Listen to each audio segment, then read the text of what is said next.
चिराग model चिराग model चिराग model जिसका हवा इन लोगों के दिमाग में बैठ गया है, जिसका डर, चिराग मॉडल का भूत अभी भी इनको रात में आके परेशान। वो सब लोग असमंजस में, क्या चाचा जी को आप परेशान या चिढ़ाने के लिए कह रहे हैं कि हम हाजीपुर में जमुई से क्यों डर, ऐसे कई बातें। तो हाजीपुर से अपनी माँ को लड़ाएंगे, इसमें कई सवाल आ जाएंगे। अपने हक की बात, वो मेरी माँ है, मैं चाहूँगा कि वहाँ से चुनाव लड़े, बट खैर ये शिक्षा, स्वास्थ्य, रोजगार और क्राइम कंट्रोल, ये तमाम चीज़ों पर आप काफ़ी कुछ नीतीश जी को सुना, मगर आप क्या हमको भाई मैंने विषय जैसे आप कोई गोली मार दे रहे हैं आसपास में, तो उसको कैसे? पहले तो कानून का डर होना चाहिए, पुलिस की अवेलेबिलिटी होनी चाहिए। भाई अपराधी दिन दहाड़े गोली मार के इसलिए चला के बाद मोटरसाइकिल अपनी स्टार्ट करके वहाँ से निकल जाएगा, क्यों? क्योंकि 100 नंबर काम नहीं करता है। क्यों? क्योंकि वहाँ पे पेट्रोलिंग के व्हीकल्स आसपास नहीं। जबकि एनडीए को इससे कहीं ना कहीं नुकसान संभावना है। आपकी तरफ से आप मिलना चाहते हैं, चाचा जी नहीं मिलना चाहते हैं, या क्या आप नहीं मिलना चाहते हैं चाचा जी? घर के बड़े ही ये फैसले लेते हैं जी। पार्टी एक होती है, नहीं होती है, परिवार एक होता है, नहीं होता, ये चाचा कोई फैसला लेना है। आपकी तरफ से ओके है कि हम? मुझे इसमें कोई दिक्कत नहीं है, पर जब केंद्रीय गृह राज्य मंत्री आदरणीय नित्यानंद राय जी जब वहाँ पर इस प्रस्ताव को लेकर सांसद विधायक मिलने के लिए आ रहे हैं, उधर से भी लोजपा को नेताओं को जो 5 सांसद हैं उनको टिकट देना चाहेंगे। मंत्रिमंडल विस्तार पर भी अगले बार अब सवाल अभी जल्दबाजी में है, प्लेन पकड़ना है भैया को। प्लेन नहीं पकड़ना, पार्टी की मीटिंग करना है। तो मेरा नमस्कार, देख रहे हैं झकास भारत और मैं रविकांत। अभी हमारे साथ हैं चिराग पासवान। बताने की ज़रूरत नहीं है, काफ़ी भागम भाग रहता है, तो वहाँ पर भाई सीधे कह सकते हैं कि अभी पकड़ा गए हैं चिराग पासवान, मतलब मिल गए हैं, इसको अगर सही शब्दों में कहें तो। इनका फ्लाइट भी छूट रहा है, तो अब हम जरा सवाल पे जल्दी आ जाते हैं कि नीतीश कुमार और ललन सिंह, ये कोई भी नेता आपका नाम सुनते ही पूरे गुस्से में आ जा रहे हैं, मतलब और भी कोई भी, जैसे आपके चाचा, तो वो छोड़ दीजिए, मगर हाल फिलहाल में ललन सिंह, क्या नाम है कि चिराग पासवान का नाम सुनते ही कई कार्यकर्ता भी गर्म हो जा रहे हैं, राजद के भी कार्यकर्ता, इसको कैसे देखते हैं? ये स्वाभाविक है, जब कोई व्यक्ति आपकी दुखती नफ्स पर हाथ लगाता है तो उस व्यक्ति के नाम से आपको ज़रूर क्रोध आएगा ही आएगा। दुखती नफ्स आज की तारीख में सुशासन बाबू की क्या है? सुशासन बाबू के नाम से वो जाने जाते थे, पर जिस तरीके का कुशासन बिहार में उनके नेतृत्व में चल रहा है, ये कारण है बिहार की बदहाल परिस्थिति का। यही कारण है कि आज बिहार में अपराध चरम सीमा पर है, और एक ऐसे मुख्यमंत्री के नेतृत्व में जिन्होंने 3 सीट से कोई समझौता ना करने की बात की थी, जिसमें करप्शन के साथ साथ सबसे बड़ा वाला जो सी था वो था क्राइम का। बट वहीं पर जब उन्हीं के नाक के नीचे, और उन्हीं के ही एसएसपी बोलते हैं कि 1 महीने में 30 हत्याएं हो रही हैं, मतलब औसतन एक दिन में 1 हत्या का जब वो जिक्र करते हैं, तो ये सुशासन बाबू के कुशासन पर सवाल उठाते हैं, और यही सवाल चिराग पासवान उठाता है। साथ ही एक बात वो बोले हैं कि चिराग पासवान को कौन जानता है, वो कुछ भी नहीं कर रहे हैं, आप लोग ऐसा पूरा एकदम। भाई उनको बोलिए कि अपने ही पार्टी के राष्ट्रीय अध्यक्ष से पूछें कि चिराग पासवान को कौन जानता है। चिराग मॉडल जिसका हवा इन लोगों के दिमाग में बैठ गया है, जिसका डर, चिराग मॉडल का भूत अभी भी इनको रात में आके परेशान करता है, क्योंकि चिराग मॉडल की वजह से ही ये लोग तीसरे नंबर की पार्टी बने, आधे से ज़्यादा प्रत्याशी इनके चुनाव हारे। और है क्या भैया ये चिराग मॉडल? यही सवाल है कि बिहार में रोजगार क्यों नहीं लगता, बिहार में उद्योग क्यों नहीं आते, बिहार में छात्र क्यों लाठी खा रहे हैं, बिहार में शिक्षक की बहाली क्यों नहीं हो पा रही है। जब इन सवालों को लेकर, किसानों को लेकर, मजदूरों को लेकर जब चिराग पासवान उतरता है, तो यही चिराग मॉडल है, और इसी का जवाब आपके पास नहीं है तो आप आक्रोशित हो जाते हैं। ठीक है, एक मिनट में रहेगा भैया।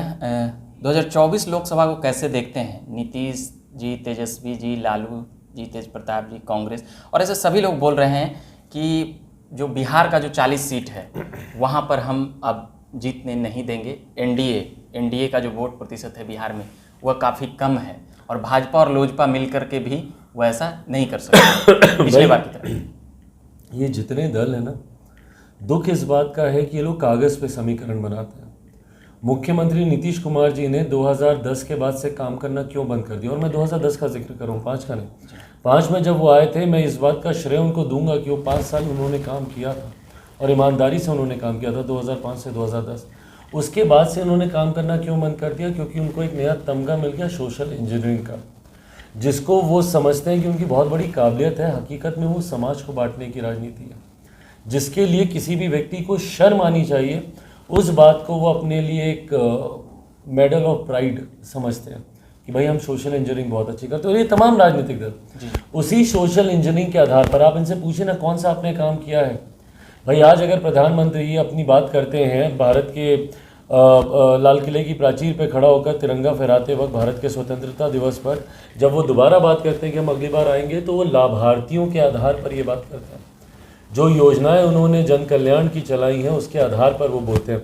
बताइए मुझे मुख्यमंत्री नीतीश कुमार जी के पिछले 5 साल की उपलब्धि जिसकी वजह से ये गठबंधन बोलता है कि भाई वो साथ में आएंगे, और ये गठबंधन तेज प्रताप यादव का बयान आ रहा है काफ़ी एकदम जोश में। भाई किसका बयान आ रहा है नहीं आ रहा है उस पर मैं टिप्पणी नहीं करूंगा, बट मुझे बताइए ना, ये गठबंधन बोलेगा कि वापस आ रहा है, जो गठबंधन ने साथ में मिलकर चुनाव तक नहीं लड़ा। ये गठबंधन 2020 में कहाँ था? ये गठबंधन तो अभी साल भर पहले का बना हुआ ये गठबंधन है। 2020 में तो जनादेश एनडीए को मिला था, सरकार ये महागठबंधन के साथ चला रहे हैं, और ये गठबंधन दम ऐसे भर रहा है कि 24 हम देख लेंगे, 25 हम देख लेंगे। भैया चुनाव आपने 20 में साथ में नहीं लड़ा।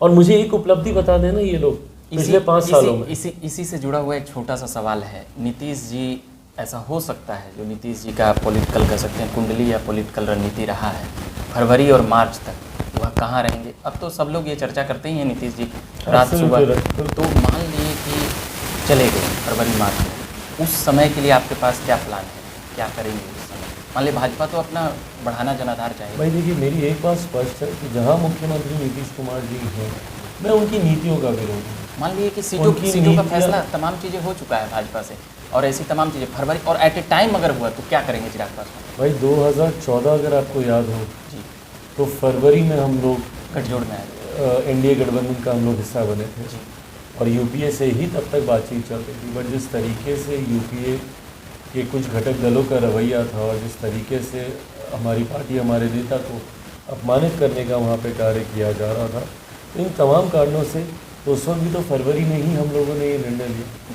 देखिए अंतोगत्वा आप समय नहीं, आप सिद्धांतों से समझौता नहीं कर सकते।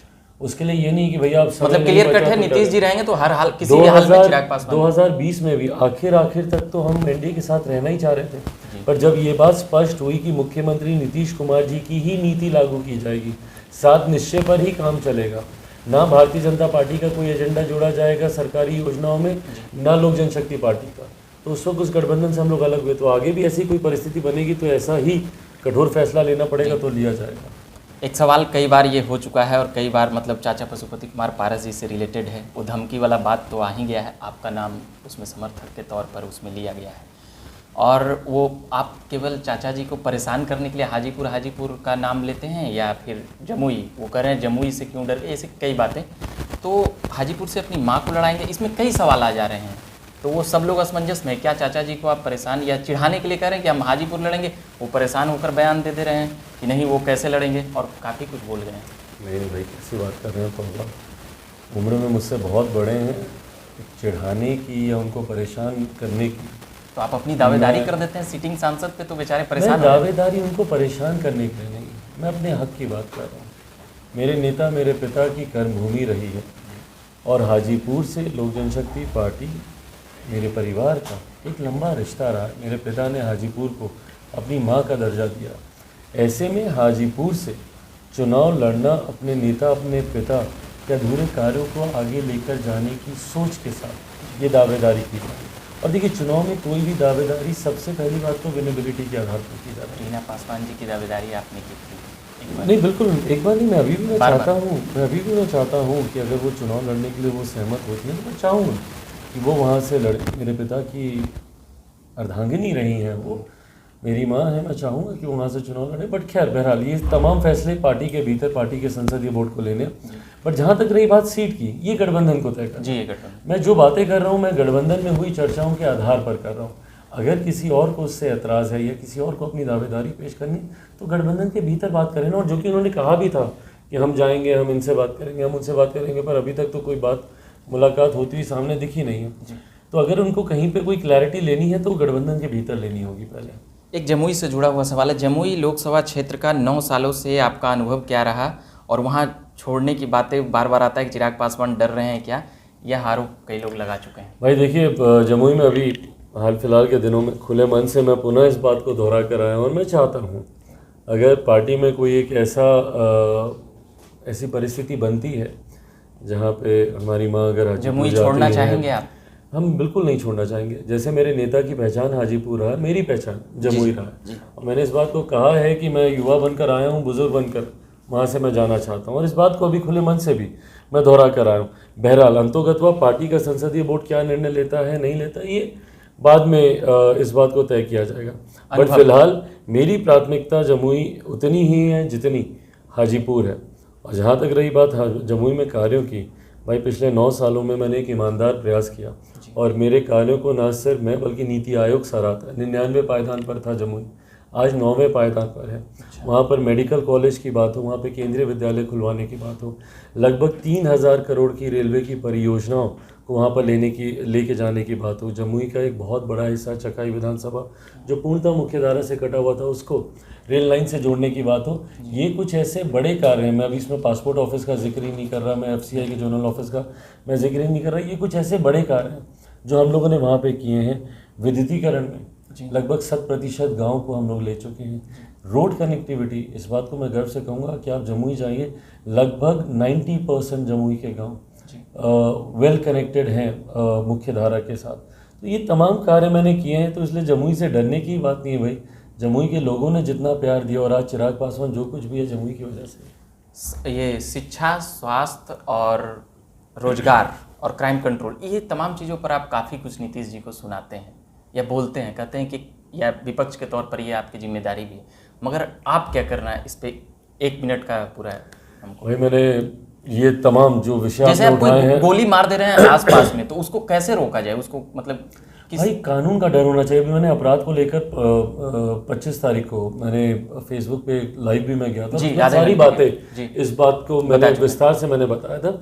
सबसे पहले तो कानून का डर होना चाहिए, पुलिस की अवेलेबिलिटी होनी चाहिए। भाई अपराधी दिन दहाड़े गोली मार के इसलिए चला जाता है, उसको पता है कि हम गोली भी मार देंगे, 5 मिनट वहाँ पे खड़े भी रहेंगे, उसके बाद मोटरसाइकिल अपनी स्टार्ट करके हम वहाँ से निकल जाएंगे, तब तक पुलिस को पता भी नहीं चलेगा। क्यों? क्योंकि 100 नंबर काम नहीं करता है। क्यों? क्योंकि वहाँ पे पेट्रोलिंग के व्हीकल्स आसपास नहीं होते हैं। थाना में आप फ़ोन करते रहिए, थाना कोई फ़ोन नहीं उठाएगा।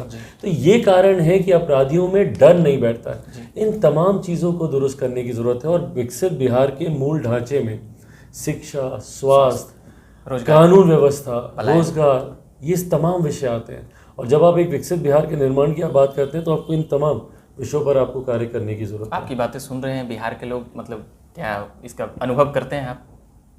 भाई बिहार फर्स्ट, बिहारी फर्स्ट पर जिस तरीके से हर बीतते दिन के साथ लोगों का विश्वास बढ़ता जा रहा है, और मैं भी कोई मौका नहीं छोड़ता हूँ, भले वो सोशल मीडिया के माध्यम से हो, व्यक्तिगत मुलाकातों के माध्यम से हो, नुक्कड़ सभाओं के माध्यम से हो, या जनसभाओं के माध्यम से हो, हर वो माध्यम इस्तेमाल करता हूं जहां पर जाकर लोगों को बिहार फर्स्ट, बिहारी फर्स्ट के बारे में बता सकूं। चंद्रयान 3 पर किसको क्रेडिट देना चाहेंगे, नीतीश कुमार जी को या वैज्ञानिकों को? और कुछ बयान तो इधर उधर आए हैं कि मतलब कि उसको क्या कहा जाए, कुछ नासा से जोड़ दे रहे हैं, कुछ मतलब अब उस पर, मगर आप भी नीतीश कुमार जी को ही जोड़ रहे हैं। नीतीश कुमार जी को तो खैर कोई श्रेय नहीं जाता, जो जाता है वो हमारे प्रधानमंत्री जी को ज़रूर जाता है कि उन्होंने हमारे वैज्ञानिकों को ज़रूर इतना संरक्षण दिया, इतना बल दिया, सामर्थ्य दिया, हर वो सुख सुविधाएं दी जिसकी वजह से आज वैज्ञानिक ये कार्य कर पाए। पर मुझे लगता है सबसे ज़्यादा श्रेय, और सिर्फ एकमात्र अगर इस श्रेय के कोई हकदार हैं तो वो सिर्फ और सिर्फ हमारे वैज्ञानिक हैं। एक और सवाल रहेगा, ये अब मंत्रिमंडल विस्तार की तो खबरें का पूछें, मजाके बन गया है मतलब उस पर आप भी खंडन कर चुके हैं और ऐसी तमाम बातें। और 2 लोजपा का एक ही उद्देश्य है, मतलब दोनों लोजपा का एक ही उद्देश्य है, आपका और चाचा जी का। एक होने की संभावनाओं पर आपके तरफ से भी विराम लगा हुआ है, उधर से भी कर सकते हैं, एकदम नो, जबकि एनडीए को इससे कहीं ना कहीं नुकसान लगता है। मतलब जब बयानबाजी होती है तो कहीं ना कहीं इसको कैसे देखते हैं, क्या संभावना है आपके तरफ से? आप मिलना चाहते हैं, चाचा जी नहीं मिलना चाहते हैं, या क्या आप नहीं मिलना चाहते हैं चाचा जी? देखिए, गठबंधन में जब 2 घटक दल आपस में ही लड़ते हुए दिखते हैं तो यकीनन उसका नुकसान गठबंधन को होता है, और ऐसी परिस्थिति, और ये चुनावों में दिखेगा, और ऐसी परिस्थितियों को अवॉइड करने की ज़रूरत है। बहरहाल मैं जिस परिवार से आता हूँ, मैंने बार बार कहा कि घर के बड़े ही ये फैसले लेते हैं। पार्टी एक होती है, नहीं होती है, परिवार एक होता है, नहीं होता, ये चाचा कोई फैसला लेना है। आपकी तरफ से ओके है कि हम डन है? मैंने तो पहले भी मैंने कहा था कि मुझे इसमें कोई दिक्कत नहीं है, पर जब केंद्रीय गृह राज्य मंत्री आदरणीय नित्यानंद राय जी जब वहाँ पर इस प्रस्ताव को लेकर गए तो जवाब फिर वही आया, नेवर नेवर नेवर। सूरज पश्चिम से उग जाएगा पर चिराग से कोई समझौता। कई सांसद विधायक मिलने के लिए आ रहे हैं, उधर से भी लोजपा को नेताओं को जो 5 सांसद हैं उनको टिकट देना चाहेंगे? ये पार्टी का संसदीय बोर्ड तय करेगा। ये तय करेगा। चलिए, तो ये हमने कीमती समय लिया है चिराग पासवान से, अगले बार पूरा लंबे और विस्तार से बात करेंगे। अभी के लिए फिलहाल इतना ही कहेंगे, और शादी ब्याह वाला तो सवाल छोड़ ही देते हैं, मंत्रिमंडल विस्तार पर भी अगले बार अब सवाल। चलिए, तो अभी के लिए इतना ही कहेंगे। इन्होंने वक्त दिया और ऐसी तमाम सवालें हम लगातार आकर करते रहेंगे। अभी जल्दबाजी में है, प्लेन पकड़ना है भैया को। प्लेन नहीं पकड़ना, पार्टी की मीटिंग करना है। तो मेरा नाम रविकांत हुआ, और औपचारिकता के लिए ही आप लोग पहचानते हैं इस चेहरे को। बाकी धन्यवाद।